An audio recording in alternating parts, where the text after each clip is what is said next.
Hi you guys, Sandra Rains DeBusk, Sasquatch Girl and author.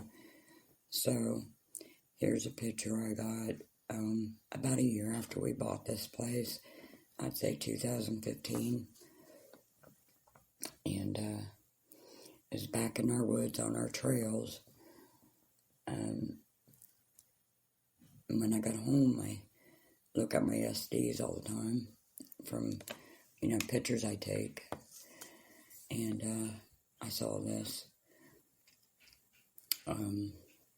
There appears to be a small house, and there's a girl on the right. I have gotten multiple times in our woods. I've seen her by herself, and I've seen her with Sasquatch. So, I don't know if anybody else can see the house. It's not there, but it is in the picture. So what would that be? Another realm? Another world? You tell me.